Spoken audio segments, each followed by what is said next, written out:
Watu wengi wamekuwa wakiniuliza magonjwa ya autoimmune ni yapi na autoimmune ni nini. Sasa leo nataka nikupe ufafanuzi kidogo tu uweze kujua autoimmune ni nini na baadhi ya magonjwa yake. Nadhani utapata picha halisi.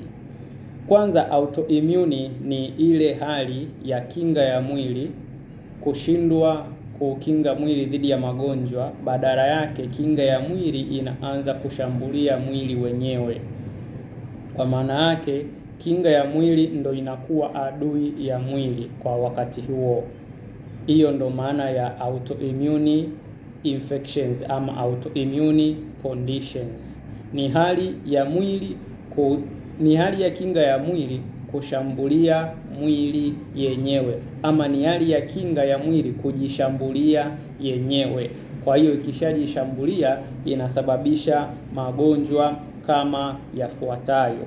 Kwanza, kuna ugonjwa ambao ni maarufu tunaujua, ugonjwa wa baridi yabisi au inaitwa rheumatoid arthritis. Ni ugonjwa maarufu sana, baridi yabisi. Huu ni ugonjwa ambao unasababishwa na kinga ya mwili kushambulia viungo mbalimbali vya mwili. Kwa hiyo hapo unaweza ukasikia mtu ana viungo vinauma, magoti yanauma, vidole vinauma.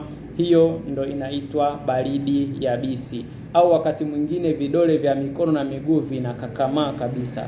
Hiyo inatokana na kinga ya mwili kushambulia mwili yenyewe.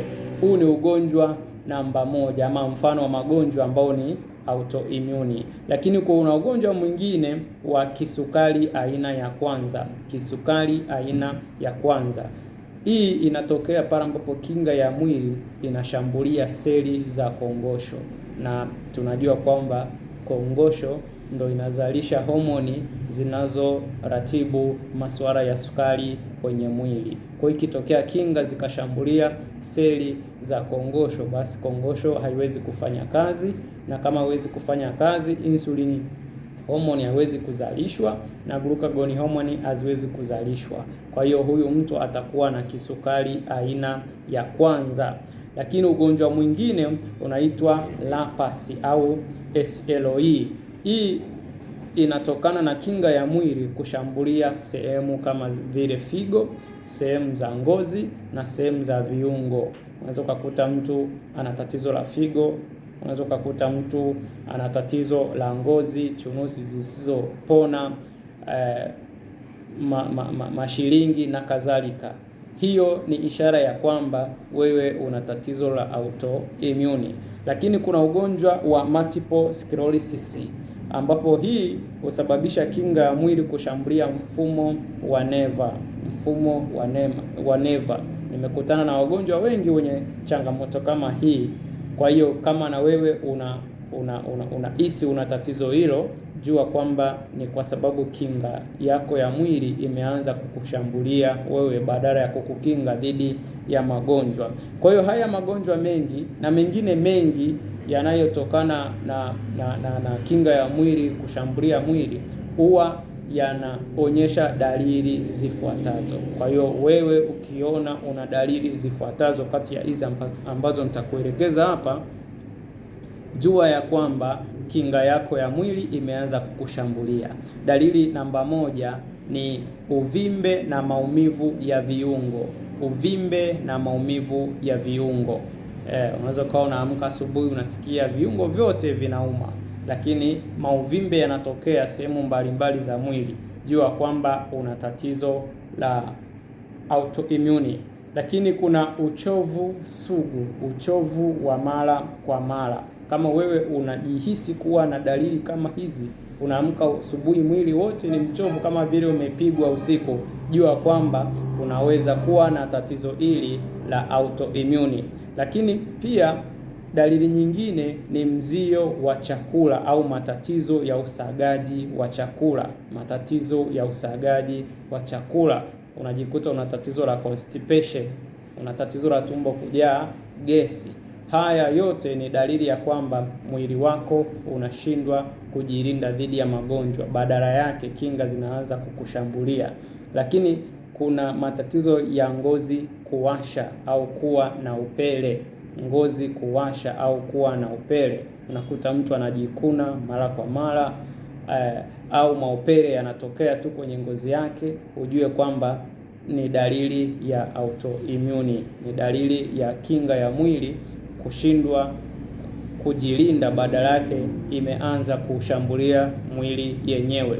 Lakini tatizo jingine ni matatizo ya homoni, matatizo ya homoni na kubadilika kwa uzito bila sababu. Sasa hivi tuna changamoto kubwa ya watu wenye matatizo ya mvurugiko wa homoni, si kwa wanaume, si kwa wanawake. Unakuta mwanamke hawezi kushika mimba, mwanamke ana matatizo ya hedhi, haingii periodi, anasikia maumivu wakati wa tendo la ndoa, anatokwa mauchafu sehemu za siri na kadhalika.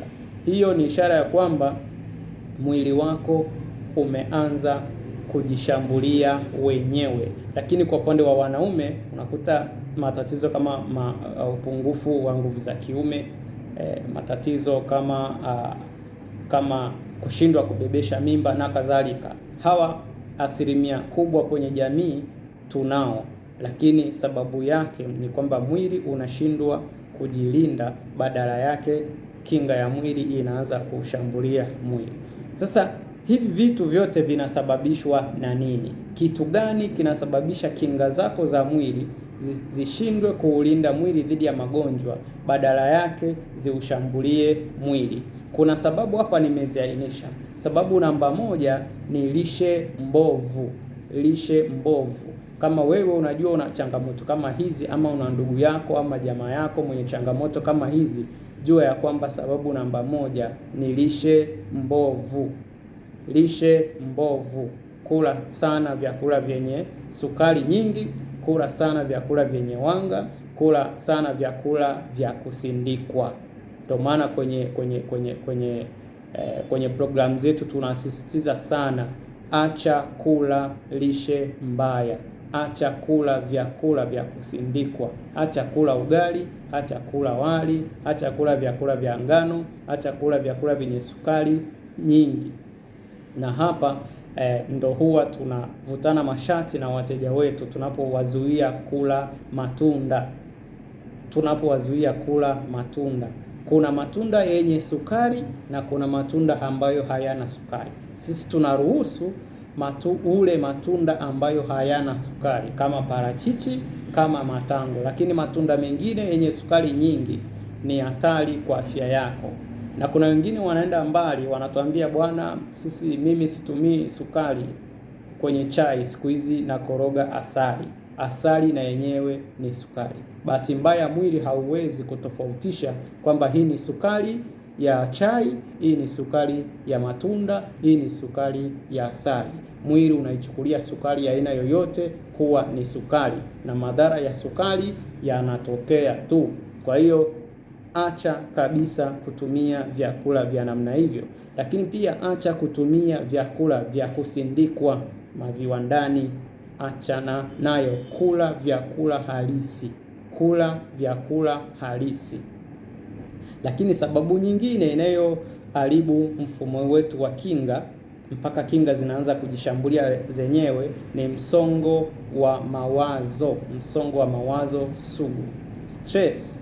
Avoid stress. Epuka kwa bidii zote mazingira yanayokusababisha uwe na stress, au epuka kwa bidii zote hali yoyote ile inayokusababisha uwe na msongo wa mawazo.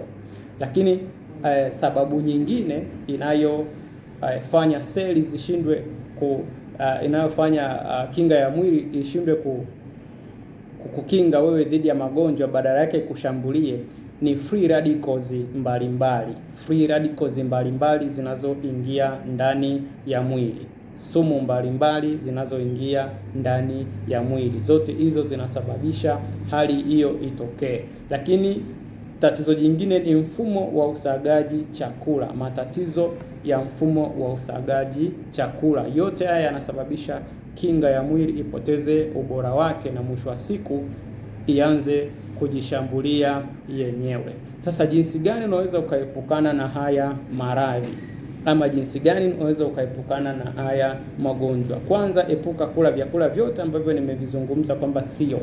Epuka kula vyakula vya wanga, epuka kula vyakula vya sukari, epuka kula vyakula vya mafuta yatokanayo na mbegu, mafuta yatokanayo na mbegu. Lakini pia epuka kula vyakula vya viwandani, vyakula vinavyosindikwa viwandani. Acha kabisa kama umedhamiria kupona haya magonjwa. Lakini pia ninakupa lishe mbili ambazo unaweza kuzitumia na zikakusaidia kupona haya magonjwa. Lishe ya kwanza inaitwa ketogenic diet na lishe ya pili inaitwa carnivore diet. Lakini carnivore diet ina nguvu kubwa kuliko ketogenic diet. Kama utahitaji ufafanuzi zaidi ama kama utahitaji kujua hizi lishe zinafanyaje kazi, andika hapo kwenye comment section. Itakusaidia, tutakusaidia kukupa mpangilio wa chakula, lakini pia kukusimamia katika safari yako ya uponyaji.